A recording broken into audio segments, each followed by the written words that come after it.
a king, greater even than the gods. But when his own brother betrays him and seizes the throne, a fire of vengeance ignites a war like no other. A god with one eye lost, a mortal caught in the storm, and a tyrant driven mad by the lust for immortality. This is a thrilling journey through Egyptian mythology, where death is not the end, but the beginning of a new war. At the beginning of the story, it is said that when the gods created the earth, they chose Egypt first. Egypt was a land of extraordinary beauty, where the gods themselves wished to dwell. At that time, Egypt was divided into two parts, and the rule was given to two gods, Osiris and Set. Osiris was the god of the sun, and Set was the god of the desert. Set was given the barren desert lands to rule. On the other hand, Osiris received the fertile and prosperous lands of Egypt along the Nile River. This led to a conflict between Osiris and Set. In the next scene, we see a boy named Bek. He had no parents in this world, so he survived by stealing. He steals a beautiful outfit for his lover. Her name is Zaya. She was poor, like Bek, but she believed that if the gods ever blessed them, then one day they would live in the royal palace. They would wear new clothes every day, and they would eat delicious food. There would be no more sorrow in their lives. They spend time together in hope. Meanwhile, we see the son of King Thesaurus. A few servant girls wake him up from sleep. His name is Horus. His body is twice the size of a normal human. He was actually the god of the sky. Today, his father is going to hand over the kingdom to him. As he goes to bathe, we see a woman.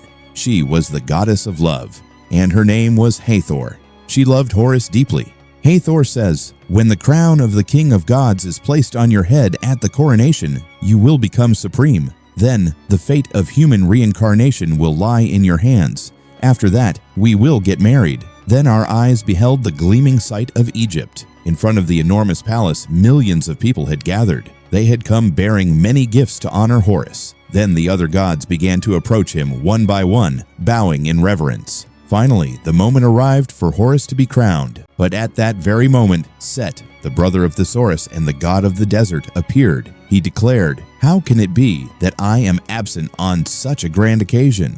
As a gift to Horus, he presented a special scepter granted by his father, Ra, along with a fearsome flute. When Horus played it, a host of soldiers suddenly appeared. Everyone fell into panic. What was happening? King Osiris then questioned his brother Set, "Are you plotting some treachery?" Set replied, "You are absolutely right, brother. The rightful owner of this throne is not the king's son, but the one who is truly worthy."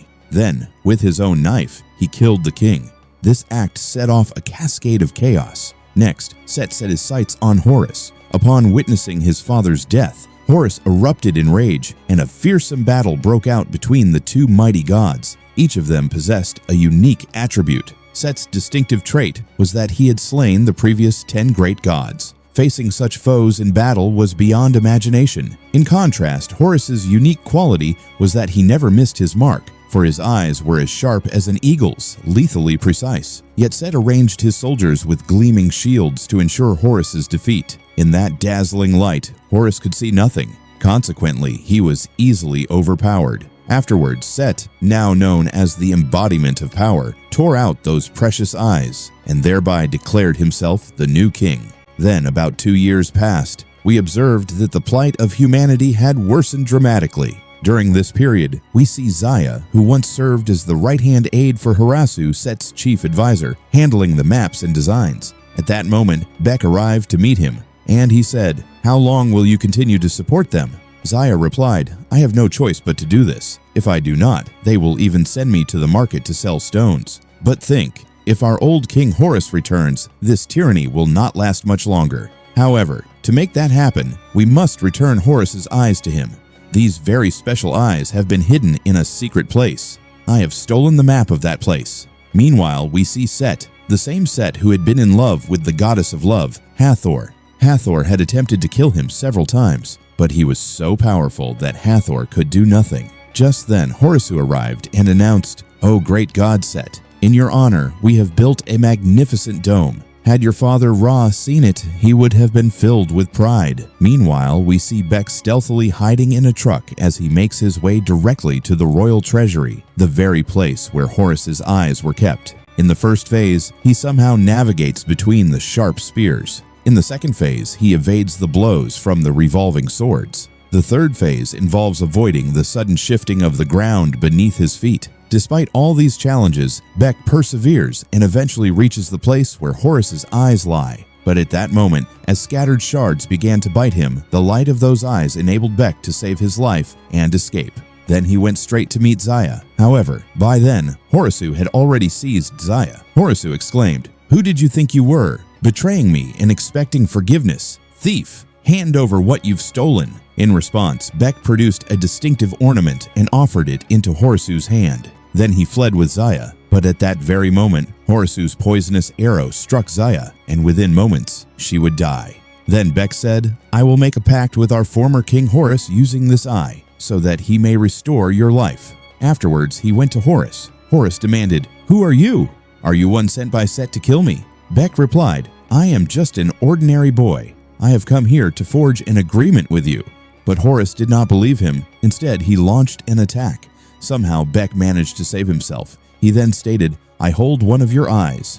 If you rescue my lover Zaya from the clutches of death, I will return this eye to you." Horus agreed. However, for that to happen, he had to reclaim his throne once more. In the midst of this conversation, Zaya's time was up. Then the god of death, Anubis, appeared. Beck pleaded with the god of death in every possible way, as if asking for a little more time. But the god of death heeded none of his words. He then led Beck's soul into the realm of death. Afterward, Beck returned one of Horus's eyes to him. Meanwhile, Horisu informed Set, "One of Horus's eyes has been stolen from its secret place." Upon hearing this, Set sent several skilled warriors to kill Horus. At the same time, we see Horus and Beck reaching the summit of a mountain in search of aid from the sun god, Ra. He was the greatest among the gods. At Horus's call, the sun god beckoned them to come to him. Here, we see an old man. He said, "I too am caught in a great problem like you, for one man wishes to engulf the entire world. His name is Apophis." The old man demonstrated how Apophis had intended to destroy the entire world, but thanks to the enduring sun god Ra, it was never possible. Each time Ra defeated him, and this battle continues every day. He himself admitted that he had grown weary from this unending struggle. Then the sun god presented Horus with a substance called firewater. Horus filled a bottle with that firewater. The sun god advised Horus on how to be a good king. Meanwhile, we see Set, who despite having dearly loved his former wife Nephthys, killed her and seized her wings. His greed was driven by the desire to be omnipotent. He wished to absorb the power of all the gods for himself. Meanwhile, Horus and Beck emerged back into the mortal world. At that very moment, those sent by Set arrived to give chase. A fierce melee ensued. In the end, a gigantic goat-like warrior shattered Horus's head with a massive stone. Horus fell, but at the critical moment, he unleashed his enormous scepter, wedging himself against the mountain to save his life. Meanwhile, the goat-like giant went to inform Set he is not alone. There is also a mortal with him. Hearing this, Set became furious, and he proclaimed, "A mere mortal, who is insignificant to us, yet you have lost to him."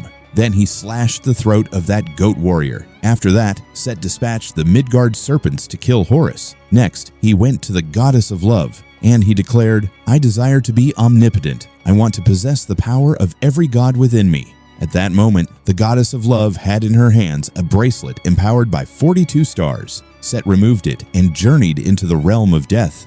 And when he later wore the bracelet again, he returned to this world. Meanwhile, we reach a palace, once grand along the Nile, that now lay in ruins, where Beck and Horus once were. Horus remarked, "My father built this palace long ago. It was once very beautiful, but Set's desert has completely transformed it. Now there is only dust and ruin."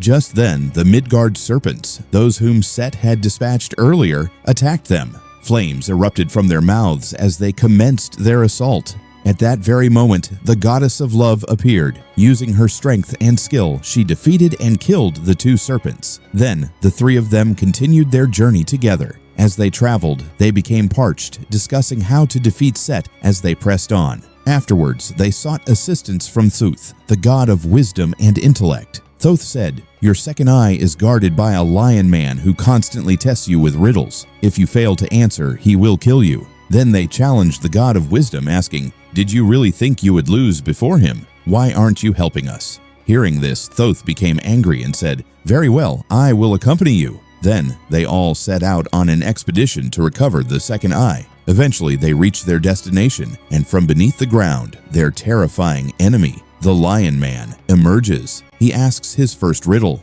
I was here yesterday, I'm still here today, and I will always be here. Sometimes I scare people, sometimes I make them happy. Who am I?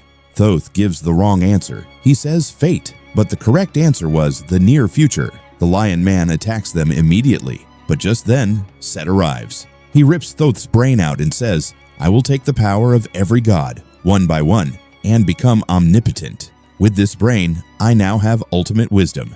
And next, it's your turn.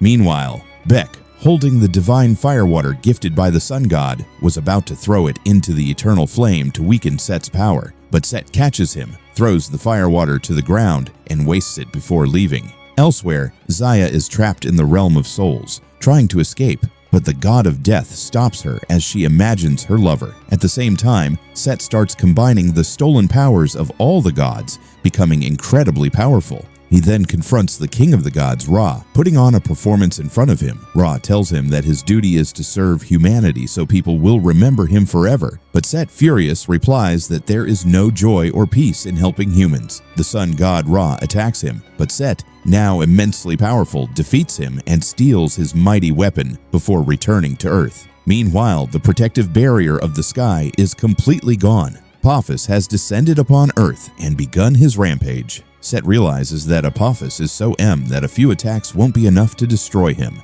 At the same time, Horus begins another battle with Set to reclaim his eye. They fight as equals, neither backing down. During the battle, Beck sneaks in and steals Set's special eye, but both Beck and Horus fall from a great height during the chaos. Horus saves Beck, then goes on to completely destroy Set. Set had stolen a powerful shield from the sun god Ra, and Horus now returns it to him. With it, Ra's powers are restored. He uses them to banish Apophis back into his realm of darkness. As promised, Horus brings Zaya back to life. She returns to Earth. At this moment, a little girl gives Horus back his missing eye. Horus then returns the powers to all the gods. He declares that from now on, there will be no more injustice or tyranny. Everyone accepts him as their king. And this is how the incredible movie comes to an end.